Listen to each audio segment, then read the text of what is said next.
Indiana Republican Senator Dan Coats is joining us now. He's a member of the Senate Intelligence Committee. Senator Coats, thanks very much for joining us.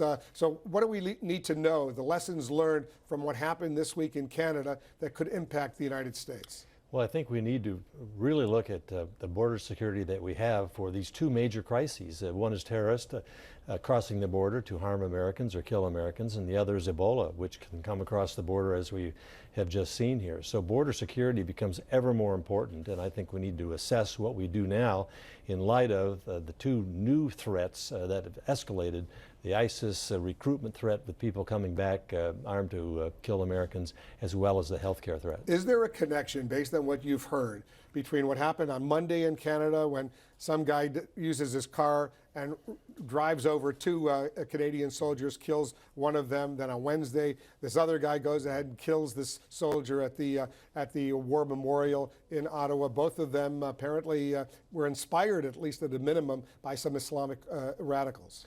No direct connection that we know of so far. We're still investigating and looking into that. On the other hand, there seems to be just an explosion here of attacks, whether they're self-motivated, of people angry, frustrated, against authorities, whatever it is. ISIS is, of course, motivating some of this through the internet and social media. They're recruiting and also motivating people to take these attacks. And I think that sort of building here in terms of somebody in their dorm room or somebody in a basement saying, I'm going to go out and do this because I can get all this notoriety, or I'm just so angry I could die for this cause, or whatever. I think it's something we have to take very seriously. Have you gotten any word on this guy with a hatchet in New York that went after these 4 police officers in a subway in Queens, and he obviously severely injured 2 of them? Not yet. Another lone wolf attack. No, not trying to draw you into this, Wolf, but these lone wolves, which are also part of the threat that we face, that Americans face, that very difficult to track down, very difficult to anticipate.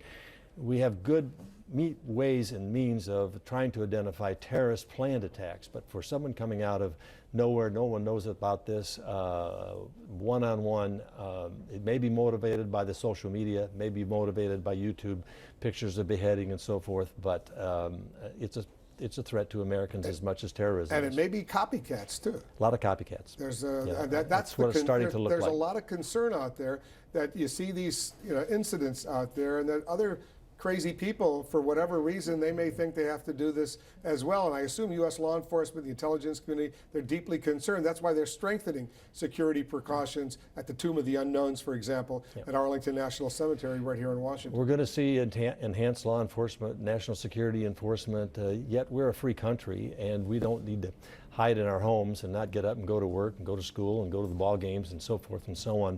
I think we take a lesson here from Churchill: defiance in the face of adversity. Nevertheless, every American has to be vigilant now, and we're all in this together. It shouldn't be politicized. These are 2 major threats to America and to the world, and we all need to work together. I know you want to tighten border security, especially in the south along the U.S.-Mexican border, but what do you want to do with Canada right now? Canada clearly arguably the closest ally the United States has. A great partner. We've worked together on so many things. I think we sit down together now and say, okay, what can we tighten? What more can we do? Cooperation is essential with our countries around the world in terms of this visa waiver program, which gives people the access without going before a consular. But that's not just Canada, that's 20 or 30 countries. That's 20 or 30 countries, and my bill incorporates an assessment in terms of how that works. Now, that has major negative consequences for business and travel and so forth, but we're facing a real threat here, 2 real major threats, and I think we have to look at all alternatives and snuff this out before it gets away from us. Well, right now, these countries, these 20 or 30 countries, if you're from Europe, it's various countries in Europe largely, you don't need a visa to come to the United States. So what you're saying is maybe the U.S. should require they go to the embassy, get a visa before they come in from France or Britain or the Netherlands or places like that? Getting someone in front of a consular officer where they can ask more questions rather than just giving somebody a free pass has major negative economic consequences, but it may be needed, or we at least may need to look at how we can tighten this and how we direct it toward counterterrorism and counter Ebola. You think it's time for that? I think we're nearing that time. Yes, I do. Because they'll retaliate and force U.S. travelers who want to go over there to go to their embassies and consulates and get an interview as well. I'm not calling for any kind of panic here. On the other hand, I just think we need to go after this very, very aggressively and snuff it out before it gets out of control. Dan Coates, the senator from Indiana, thanks very much for joining us.